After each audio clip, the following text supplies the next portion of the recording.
Здравствуйте, мои замечательные зрители!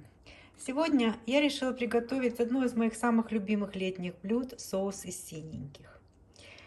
Для этого нам понадобится, собственно, синенький баклажан, лук, сладкий перец, помидоры, пару картошек, укроп, кстати, укроп с моего огорода, совсем немного муки, соли и перца, это для того, чтобы обжаривать синенький. Собственно, посуда, в которой мы будем готовить, сковородка, на которой будем поджаривать синенький, и растительное масло. Вот это, в общем-то, и все. Наверное, рецептов этого соуса есть очень много. У каждой хозяйки свой, так же, как и с борщом в данном случае. Каждый вкусный, ну и каждый немножечко другой. Я вам сегодня покажу, как готовлю я. Сейчас я порежу овощи, и потом мы с вами продолжим.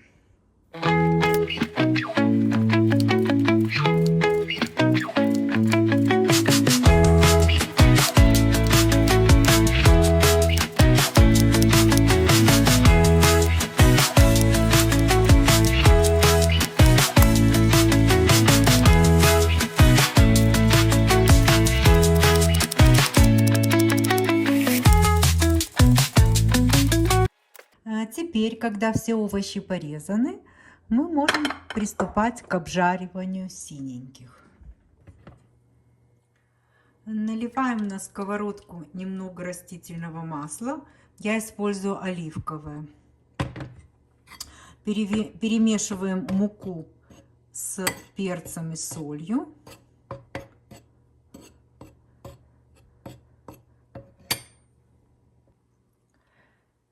Синенькие обмакиваем в муку хорошенько с двух сторон.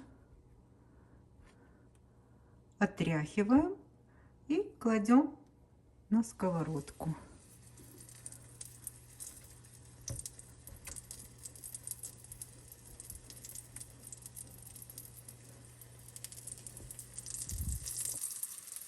Обжариваем на довольно большом огне до золотистого цвета.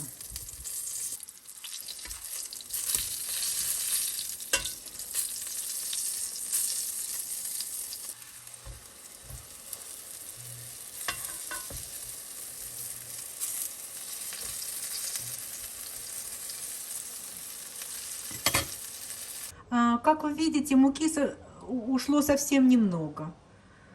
Наверное, меньше даже 1 столовой ложки, потому что у меня здесь было 2 столовые ложки. Этой мукой можно немного загустить подливку, если захотите в дальнейшем. Теперь, когда все овощи подготовлены, мы можем начать складывать все слоями. Для этого мы немного на дно кастрюльки наливаем, совсем немного масла, буквально 1 столовую ложку. Этого будет достаточно, потому что масло есть в синих, они в себя впитывают масло. И потом, когда будет соус вариться, они будут это масло отдавать.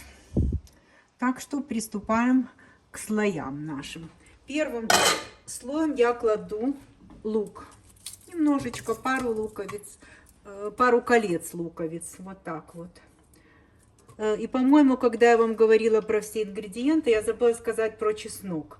Еще несколько зубчиков чеснока. На каждый слой кладем пару зубчиков чеснока.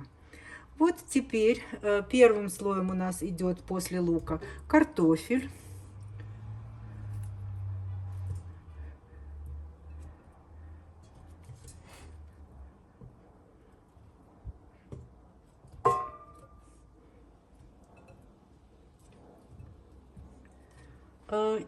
Немножечко поперчить и присолить. Ну, совсем немного. Да.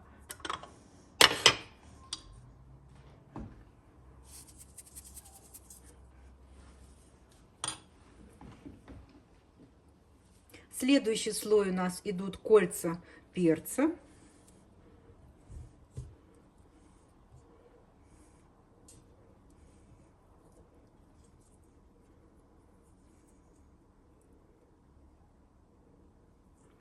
Затем синие.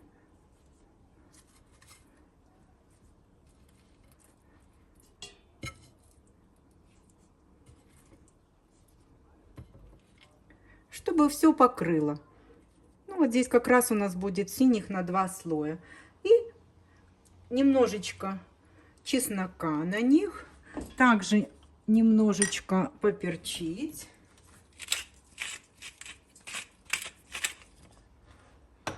И укроп. И укроп. Довольно много укропа. Ну, вот так вот. Наверное, где-то половина укропа уйдет на этот слой. Так, и помидорки. Теперь помидорки.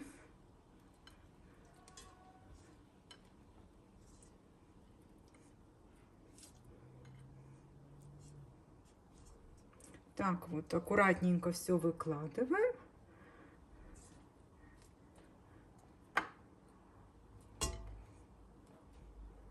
Еще немножечко присыпать укропом, еще чуть-чуть присолить, совсем немножечко. И сейчас еще чуть-чуть поперчим. То есть каждый слой мы делаем вкус.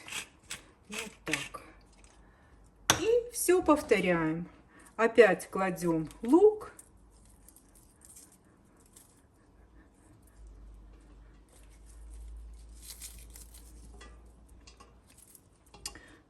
Так, полностью, чтобы покрыл весь слой.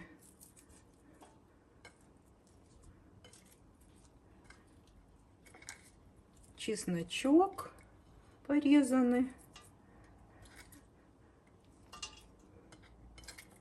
Уже, наверное, я использую весь этот лук, потому что у меня, в общем-то, получается всего 2 слоя. Но это слои, конечно, зависят от посуды и от того, от количества овощей. Сколько у вас овощей, вы уже смотрите, как их распределить примерно.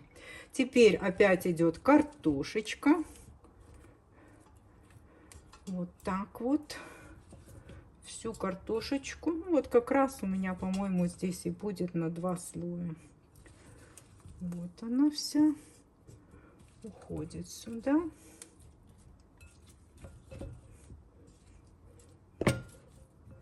Вот еще у меня здесь 2 кусочка, все поместились. Тоже немножечко ее присаливаем, приперчиваем.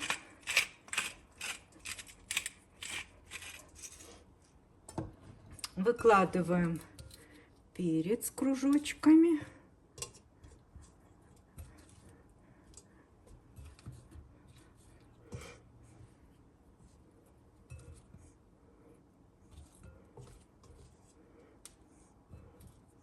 Так, разноцветные, чтобы было красиво.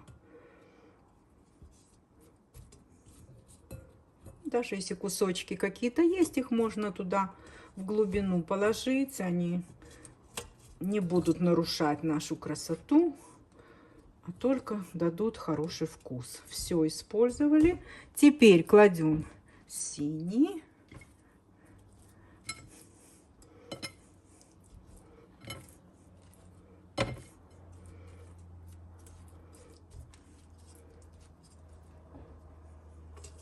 И помидорки. Помидорки. Вот так. Вот еще кусочек лука остался. Все туда складываем. Если даже не хватает у вас чего-то, это не страшно. Ну, если хотите, можно подрезать, а можно и нет. В общем-то, не забывайте, что соус осядет, его не будет так много. И посыпаем оставшимся чесноком. Сейчас посолим немножечко этот слой.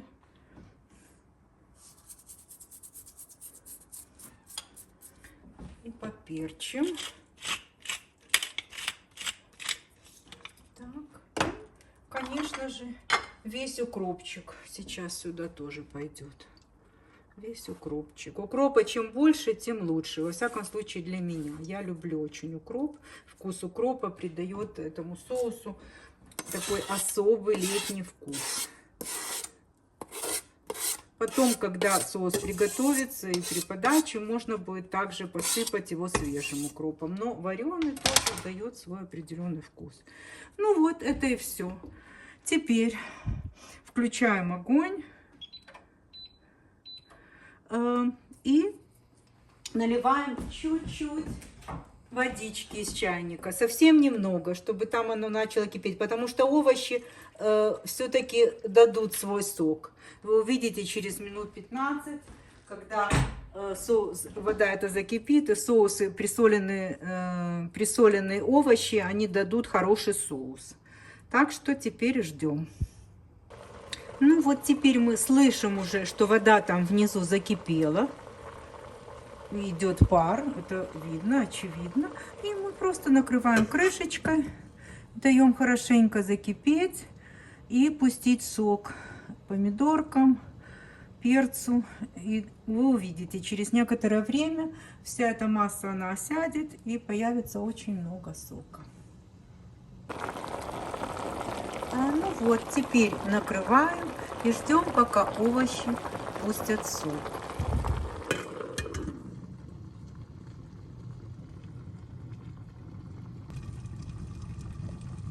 Соус прокипел уже минут 20. Смотрим, что у нас там происходит. Овощи просели и появилось довольно много сока. Делаем огонь поменьше.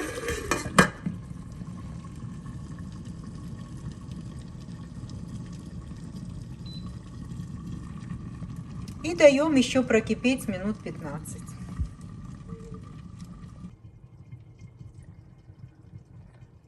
Соус уже кипит даже больше, чем 15 минут. Посмотрим, что у нас с ним происходит. Вот видите, как его мало стало. Мы укладывали, была полная кастрюля, а сейчас фактически половина. И очень много соуса. Соус будет готов, когда готова картошка. Вот сейчас мы посмотрим. Вот здесь лежит картошечка, и мы сейчас проверим, готова ли она.